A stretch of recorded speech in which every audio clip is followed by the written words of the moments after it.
নমস্কার।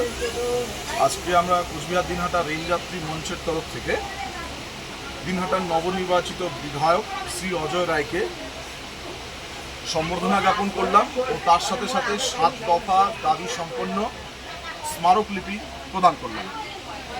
তো আমাদের এই স্মারকলিপির 7 দফা মধ্যে মূল দাবি ছিল সকালে যে একটা লোকাল ট্রেন যেত 2020 সালের আগে ধূপগুড়ি ফালাকাটা হয়ে বাউনহাট শিলিগুড়ি জংশন লোকাল ট্রেন, সেই ট্রেনটিকে পুনরায় চালু করা। এবং এই প্রসঙ্গে আমরা বিধায়ককে জানালাম যে আমরা এই নিয়ে 24 বার বিআরএম আলিপুরদুয়ারকে চিঠি দিয়েছি, 24 বার, একবার না, দুবার না, 3 বার না।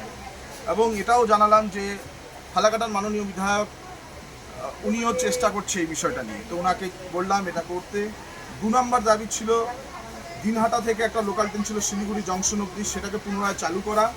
আর রেলওয়ে যদি লোকাল ট্রেন চালু করতে অপারগ হয় তাহলে দিনহাটা থেকে বাগডোগরা অবধি একটি ফাস্ট ইন্টারসিটি ট্রেন দেওয়া।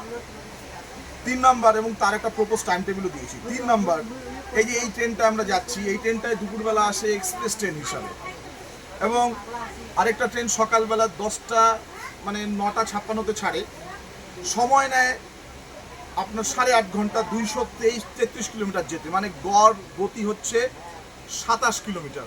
এবং বর্তমানে ট্রেনটাকে হলদিয়া বাড়ি যে অবধি এক্সটেন্ড করেছে, তাতে গড় গতি হচ্ছে 25 কিলোমিটার। একটা ইন্টারসিটি ট্রেনের গড় গতি 25 কিলোমিটার কীভাবে হতে পারে? তারপরে মানুষকে ভাড়া বেশি দিতে হচ্ছে। সুতরাং আমরা দাবি করেছি যদি 25 কিলোমিটার গতিতে যেই ট্রেন যায় সেই ট্রেনকে অল স্টপেজ লোকাল ট্রেন হিসাবে চালু করা। তাতে শিক্ষার্থী, কৃষক, শ্রমিক, সাধারণ মানুষ, রোগী সকলে উপকৃত হবে। এছাড়া দিনহাটা শহরের একটা জ্বলন্ত সমস্যা Sahebganj road rail gate AB 47, যেখানে প্রচুর ভিড় হয়। তো সেখানে আমরা বলেছি আইদার একটা ফ্লাইওভার করা অথবা আন্ডারপাস করা, এবং যদি আন্ডারপাস করতে হয়, ফ্লাইওভার অসুবিধা হয়, সেক্ষেত্রে জল যদি না জমে সেটা লক্ষ্য করা, এবং খুব সহজেই যাতে বড় বাস এবং ট্রাক সেই আন্ডারপাস দিয়ে যেতে পারে সেটা লক্ষ্য রেখে করতে বলা হয়েছে। এছাড়াও আরও অন্যান্য কিছু দাবি আছে। এবং শেষ দাবিটা একটু বলে দিই, আমরা এই যে ট্রেনটাতে যাচ্ছি, এই ট্রেনটা বামুনহাট থেকে ছাড়ে 3:15 এবং দিনহাটা থেকে ছাড়ে 3:50। 3:50 একটা ট্রেন ছাড়লে সেই ট্রেনে সাধারণ মানুষ, নিত্যযাত্রী, অফিস স্টাফদের ওঠা সম্ভব না। তো আমরা বলেছি এই ট্রেনটার টাইমটাকে, এই যে ট্রেনটা দামানহাট থেকে একটু পরেই ছাড়বে, বর্তমানে টাইম হচ্ছে দেখাচ্ছে 4:14, একটু পরেই ছাড়বে। তো এই ট্রেনটাকে যদি 20-25 মিনিট পিছিয়ে দেওয়া যায় তাহলে অনেক যাত্রী এই ট্রেনটাকে ধরতে পারবে। বেশি পিছাতে বলছি না, 1 ঘন্টা পিছাতে বলছি না। সেক্ষেত্রে কী হবে, এই ট্রেনটাতে অনেকে সরাইঘাট এক্সপ্রেস ধরতে পারে, পদাতিক এক্সপ্রেস ধরতে পারে।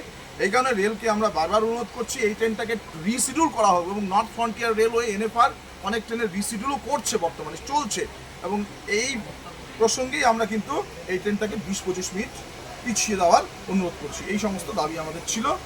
আমি অধ্যাপক ডক্টর রাজা ঘোষ, আহ্বায়ক, কোচবিহার দিনহাটা রেলযাত্রী মঞ্চ।